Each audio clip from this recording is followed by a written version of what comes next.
É clássico que vocês querem?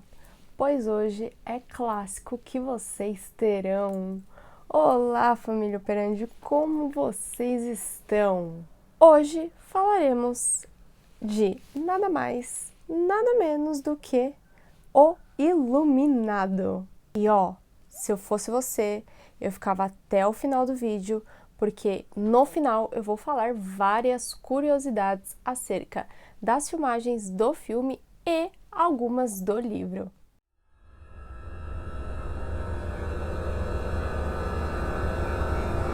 Eu duvido muito que você não tenha assistido O Iluminado, mas caso exista, esta exceção, este milagre, então você vai precisar assistir esse filme urgentemente, porque ele é um clássico do terror. Aqui neste filme é muito abordado a claustrofobia e a sanidade mental. Bora pra história? No longa, acompanhamos Jack Torrance, que está desempregado e passando por alguns problemas financeiros, indo fazer uma entrevista de emprego. Esta oferta de emprego consiste em ser o zelador de um hotel em uma temporada de inverno que o hotel não irá funcionar porque terá uma nevasca muito bruta, muito severa e você não vai conseguir nem entrar e sair do hotel. Então é para esse emprego que o Jack está se dirigindo. Também logo no começo conhecemos a esposa do Jack, a Wendy, e o seu filho Danny.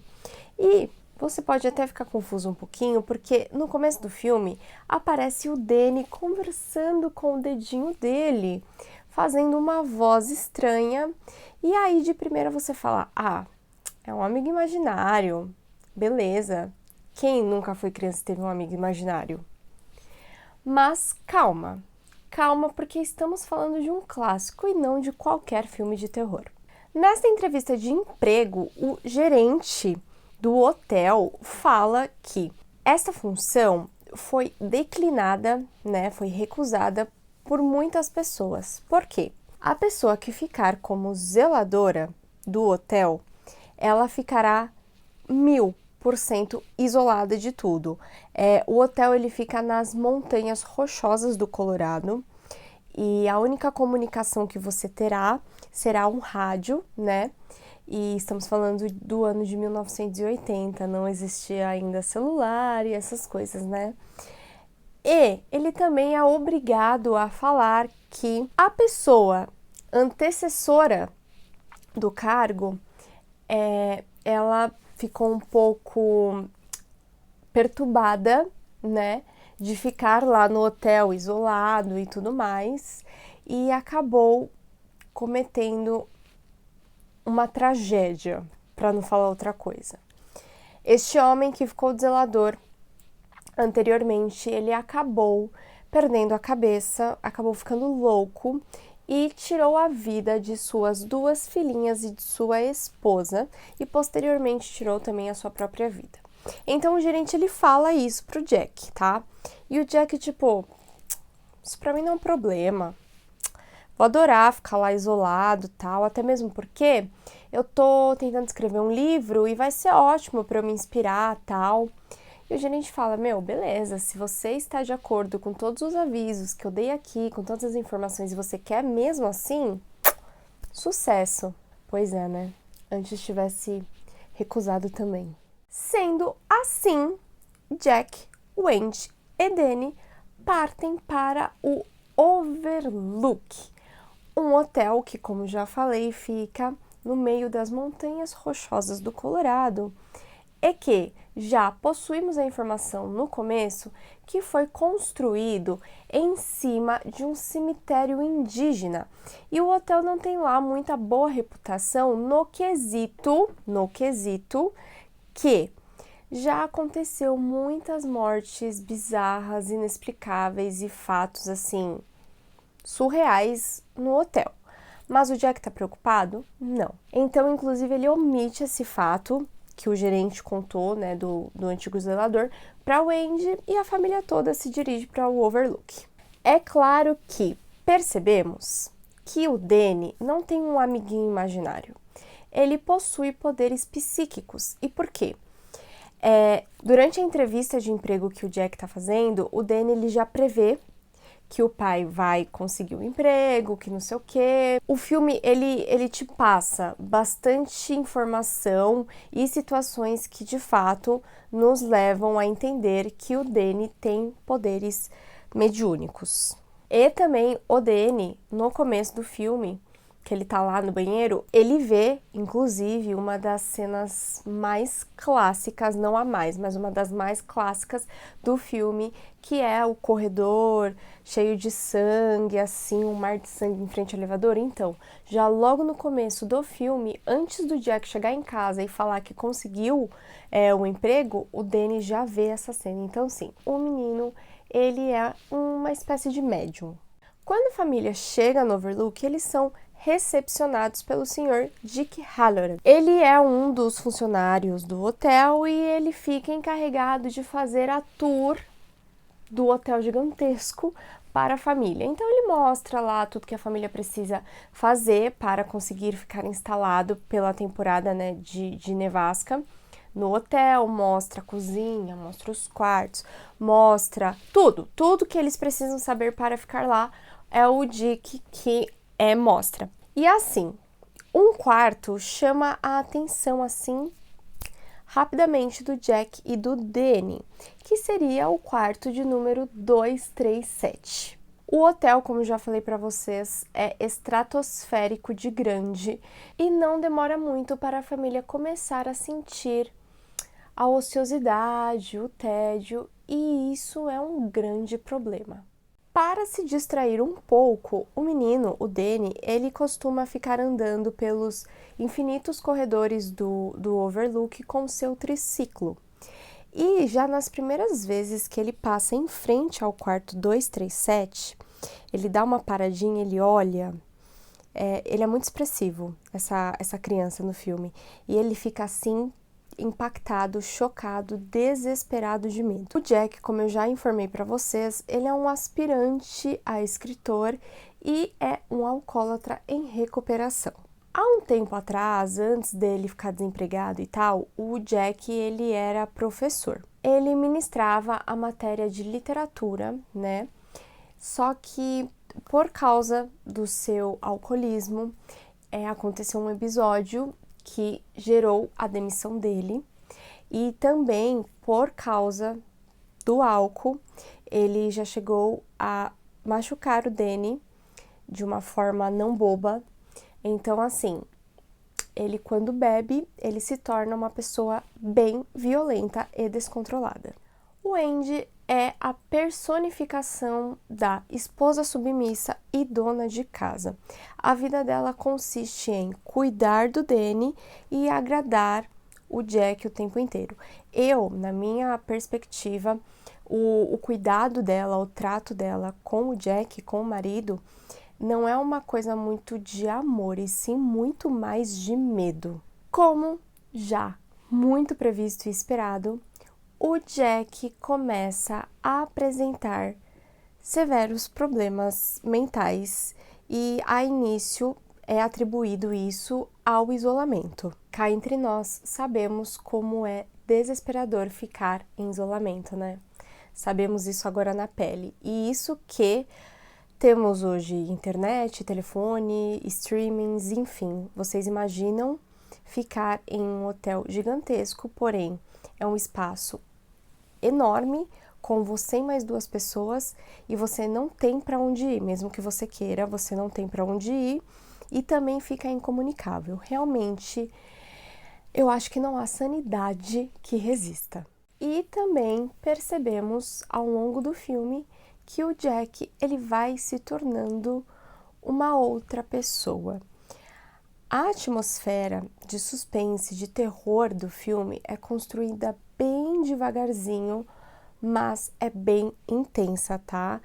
Apesar de ser um filme de 1980, ele dá banho em muito filme de terror atual. Então, assim, não menospreze devido ao ano de lançamento. Quem assiste esse filme pela primeira vez, e claro, quem ainda não leu o livro, acha que realmente o filme se trata de transtornos mentais, de uma psicose, de um surto, de efeitos colaterais do isolamento, né? Porém, não. O Overlook contém sim algo maligno. Na verdade, algo não, né? Porque são várias coisas malignas. E no longa percebemos como a mente do ser humano é frágil e que facilmente, dependendo da situação que somos expostos, a sanidade pode ir embora assim facilmente em um respiro e a gente pode ficar surtado, louco, enfim. E aí a gente começa a entrar na trip do Jack quando ele já tá em um avançado estado de anormalidade mental, isso é muito claro, e ele vai conversar com um garçom lá no bar do hotel. Aí você fala, mas Mayara, você não falou que só tava os 3 no hotel? Exatamente, exatamente. Ele, na verdade, ele começa a enxergar uma galera lá.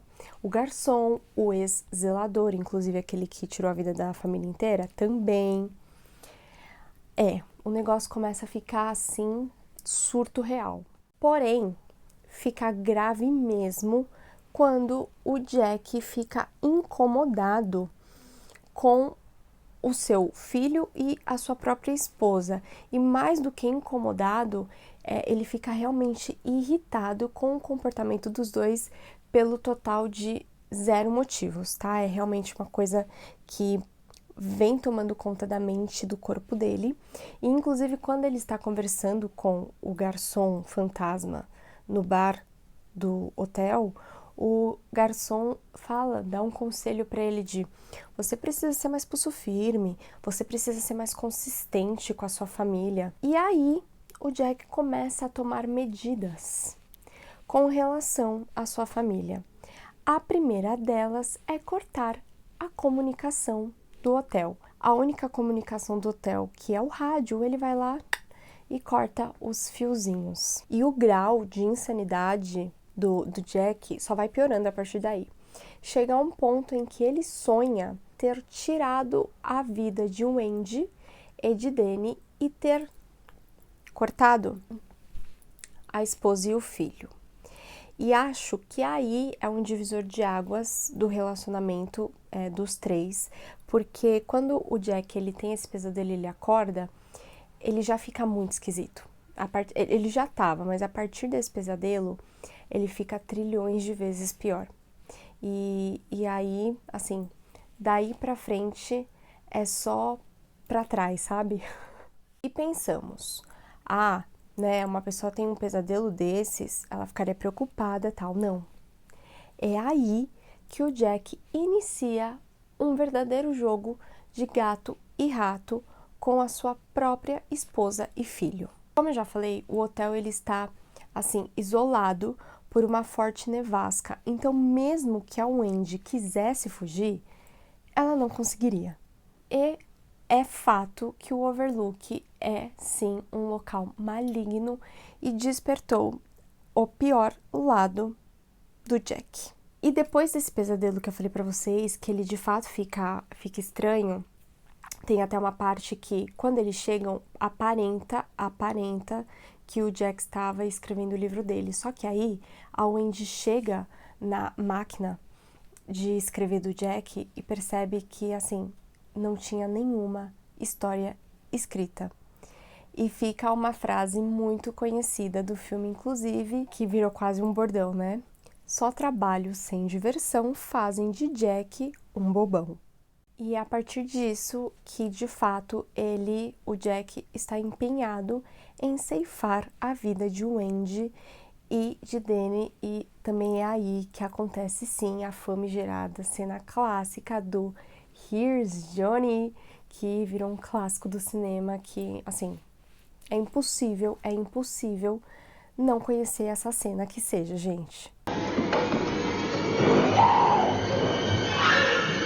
Here's Johnny! Como eu já falei, eu acho impossível você não ter assistido esse filme.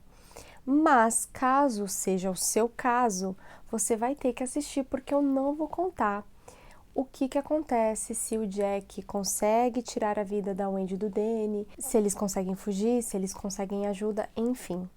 Você tem a obrigação nessa vida de assistir O Iluminado. Como eu prometi no começo do filme, eu achei algumas curiosidades bem legais que eu nem fazia ideia e vou estar aqui contando para vocês porque eu achei muito divertido algumas. Kubrick, que é o responsável por dirigir o filme, ele não seguiu o roteiro que o Stephen King, que é o escritor do livro O Iluminado, fez para o filme, o que fez com que o King reprovasse e detestasse o filme. E eu nunca achei que eu ia discordar do King, mas realmente nunca diga nunca, porque fiquei sabendo nessa pesquisa que o King, além de não ter gostado do filme, ele também reprovou a atuação do Jack Nicholson. E, gente, pra mim, isso é inaceitável, gente. O Jack Nicholson, ele, assim, acho que foi a melhor atuação quase da vida dele. E o King não aprovou. E de acordo com o Stephen King, a última e melhor atuação de Jack Nicholson foi do filme Um Estranho no Ninho. O quarto, 237, que eu falei na resenha pra vocês, que na verdade esconde sim uma coisa bizarra, no livro não é o número 237, é o número 217. E por que essa mudança? Foi por causa do Kubrick? Não. A própria direção do hotel que foi gravado o filme, né, fez esse pedido para trocarem os números. Por quê? Porque no hotel da vida real existia assim o quarto 217. E eles não queriam que após o filme fosse lançado tal, as pessoas ficassem com medo ou tivessem assim algum receio de se hospedar no número 217. Então, para o filme foi mudado o número do quarto para 237, porque no hotel da vida real não existia esse número de quarto. Então, resolvido o problema do hotel e do filme, que ficou diferente do livro. O menino que interpretou o Danny no filme, ele não sabia que ele estava fazendo um filme de terror. O Kubrick disse para ele que se tratava de um filme de drama. E o ator que interpretou o Danny acabou assistindo ao filme apenas quando ele completou 16 anos. Essa curiosidade é sensacional e se eu conseguir eu vou estar deixando o vídeo da preparação do Jack Nicholson para isso, que é bizarra. O Here's Johnny, o famoso Here's Johnny, que é quando ele quebra, né, a porta que a Wendy tá tentando se esconder dele e coloca a cabeça, sabe? Foi um improviso, gente. Não estava no roteiro Here's Johnny. Não estava. E isso foi um improviso da parte do Jack Nicholson. E ficou perfeito, né? Se tivessem pensado em outra coisa, talvez não teria dado tão certo.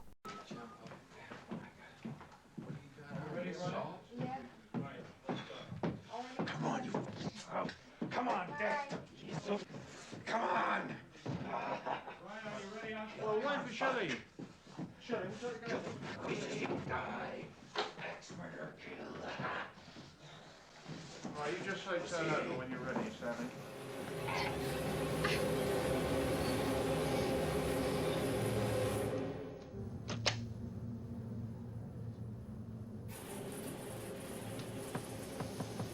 Shelter, que é a mulher que interpretou a Wendy, e o Kubrick não se davam nada bem. Inclusive, a atriz responsabilizou o Kubrick, seu estado de saúde à época do filme, pela exigência e pressão que o Kubrick fazia em cima dela e de todos, né? Inclusive, eu também não sabia disso, este filme entrou para o Guinness Book por um fato muito aleatório. Em uma das cenas que a Wendy está discutindo com o Jack na escada que ele está indo atrás dela, essa cena foi gravada 127 vezes, ou seja, houve 127 tomadas da gravação dessa cena porque não estava ficando de acordo com o que o Kubrick queria. Imaginem o nível de pressão para gravar esse filme. Ocorreu um incêndio no set de filmagens durante as gravações. Inclusive, tem uma foto icônica do Kubrick rindo em frente a esse incêndio que destruiu uma parte e que, inclusive, causou um prejuízo de 2,5 milhões de dólares. O Kubrick aparece rindo em frente à parte do set que foi queimada desse incêndio, porque no final do filme acontece algo semelhante com o Overlook. Durante o filme, e inclusive numa parte muito importante que já é pro final do longa, o Overlook, o hotel, ele conta com um labirinto gigantesco, né? Um labirinto de inverno no jardim. E para construir esse labirinto, foi usado nada mais, nada menos do que 900 toneladas de sal. Sabe o quarto 237, que é lá o do medo, que fala para ninguém entrar e tudo mais? Então, no livro, a história deste quarto é de que uma mulher havia tirado a sua vida dentro da banheira daquele quarto, que é onde aparece a cena que o Jack ele acaba entrando, né, nesse quarto e abraça a mulher, ele tá achando que tá abraçando uma mulher maravilhosa de linda, e no fim é tipo assim, uma senhora definhando. Então essa é a história do quarto, ultra resumida para vocês, que está no livro. Quando o Dick Halloran conversa com o Danny lá no começo do filme e tal, que ele vai falar pro menino que ele também é um iluminado, que ele fica falando pro Danny que ele sabe que ele é iluminado e que ele também é, nananã.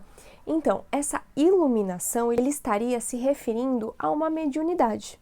É nada mais do que isso. Eles resolveram dar um nome comum para isso. Há teoria que falam que, pelo fato do Hotel Overlook ter sido construído em cima de um cemitério indígena, a cena famosa que eu já falei para vocês, do mar de sangue assim vindo pelas paredes e não sei o que, seria meio que uma referência, uma representação ao povo indígena que estava enterrado naquele cemitério. De acordo com o livro O Iluminado do Stephen King, o Tony, que é o nome que o Danny dá para a vozinha e o dedinho, né, dele, é, na verdade, mais especificamente uma projeção da sua consciência de conseguir prever o futuro e de seus poderes paranormais. Tanto é que o nome completo do Danny, do filho do Jack Torrance, é Danny Anthony Torrance. E o Tony teria vindo da abreviação do Anthony, que é o nome do meio do Danny. Por fim, as gêmeas que aparecem no filme, que também é uma cena icônica, que elas estão lá paradinhas, sabe, em frente ao elevador também. Então, essas meninas, hoje em dia, uma delas é cientista e a outra advogada. Além disso, esta referência dessas gêmeas, parada, a fotografia do filme, né, nelas, teria vindo de inspiração de uma foto tirada no ano de 1967 por uma fotógrafa norte-americana chamada Diane, e essa fotografia tem o nome de Identical Twins, gêmeas idênticas. Essa eu também nem sonhava, essa curiosidade. Não tem como falarmos de filme de terror sem falarmos do Iluminado, gente. Isso assim não existe. Então, se você ainda não viu esse filme, você vai terminar o vídeo do Operandi agora e vai assistir. Porque assim, gente, é um clássico. E além de ser clássico, porque clássico nem sempre é bom, né? Depende da sua opinião e do seu gosto. Mas esse clássico, assim, eu não conheci ainda quem assistiu e não gostou. Então, assim, você tem obrigação cívica de assistir esse filme. Eu fico por aqui, muito obrigada pela sua companhia em mais um vídeo. Não se esqueça, gente, por favor, de deixar o seu joinha aqui embaixo.